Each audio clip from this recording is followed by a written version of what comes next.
साल 1979 की बात है। इलाहाबाद के चकिया का रहने वाला एक लड़का 10वीं क्लास में फेल हो गया। पिता फिरोज़ अहमद तांगा चलाकर परिवार चलाते थे। इसी बीच 17 साल का अतीक अहमद बदमाशों की संगत में पड़ गया। अब उस पर जल्दी अमीर बनने की सनक सवार होती है। इसी के चलते लूट, अपहरण और रंगदारी वसूलने जैसी वारदातों को अंजाम देने लगा। उसी साल अतीक पर हत्या का केस दर्ज हुआ। उस समय इलाहाबाद के पुराने शहर में चांद बाबा का खौफ हुआ करता था। पुलिस और राजनेता चांद बाबा से परेशान थे। ऐसे में अतीक को दोनों का साथ मिला। 7 सालों में अतीक चांद बाबा से भी ज़्यादा खतरनाक हो गया था। लूट, अपहरण, हत्या जैसी खौफनाक वारदातों को अंजाम देने लगा। जिस पुलिस ने अतीक को शह दे रखी थी, अब वह उसकी आंख की किरकिरी बन गया था। 1986 में पुलिस उसे गिरफ्तार कर लेती है। हालांकि अतीक अपने रसूख का इस्तेमाल करता है और उस समय इलाहाबाद के कांग्रेस नेता से संपर्क करता है। नेताजी की दिल्ली तक पहुंचती काम हो गया। दिल्ली से फ़ोन आया और अतीक अहमद जेल से बाहर हो गया। अपराध की दुनिया में अब अतीक बड़ा नाम बन चुका था। साल 1989 में राजनीति में उतरता है और शहर की पश्चिमी सीट से विधानसभा का चुनाव लड़ने का ऐलान करता है। इस बार मुकाबला था चिर प्रतिद्वंदी चांद बाबा से। ऐसे में गैंगवार तो होना ही था। इसमें भी अतीक ने बाजी मारी और अपनी दहशत के चलते चुनाव जीत गया। कुछ महीने बाद बीच चौराहे पर दिन दहाड़े चांद बाबा की हत्या हो गई। अब तो पूरे पूर्वांचल में अपराधी अतीक के नाम का बोलबाला था। साल 1991 और 93 में भी अतीक निर्दलीय चुनाव जीता। साल 1995 में लखनऊ के चर्चित गेस्ट हाउस कांड में भी अतीक का नाम सामने आया। साल 1996 में सपा के टिकट पर विधायक बना। साल 1999 में अपने दल के टिकट पर प्रतापगढ़ से चुनाव लड़ा और हार गया। फिर साल 2002 में अपनी पुरानी इलाहाबाद पश्चिम सीट से 5वीं बार विधायक बना।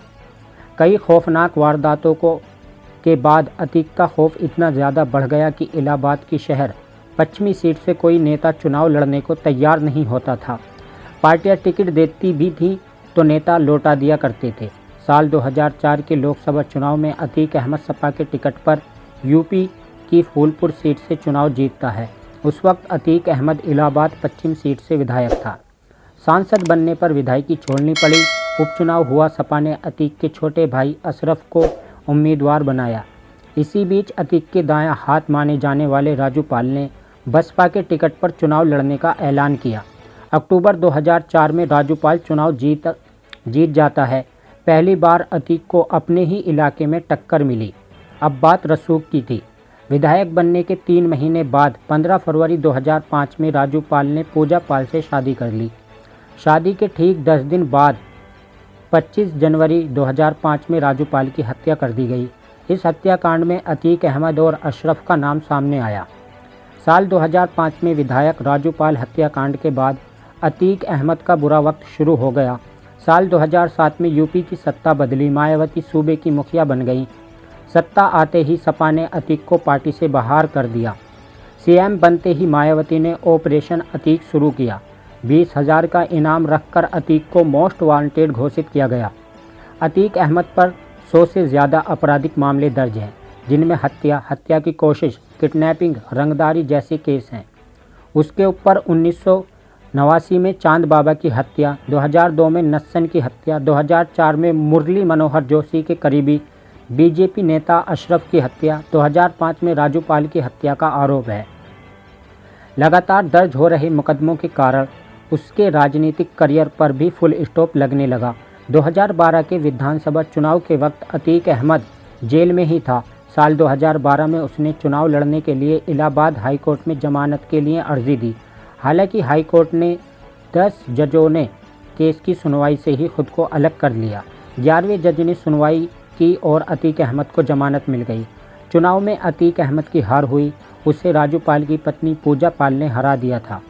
2014 के लोकसभा चुनाव में भी उसने समाजवादी पार्टी के टिकट पर सिरावस्ती से चुनाव लड़ा, लेकिन बीजेपी के दद्दन मिश्रा से हार गया।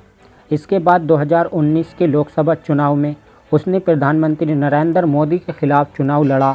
इस बार फिर जमानत जब्त हो गई।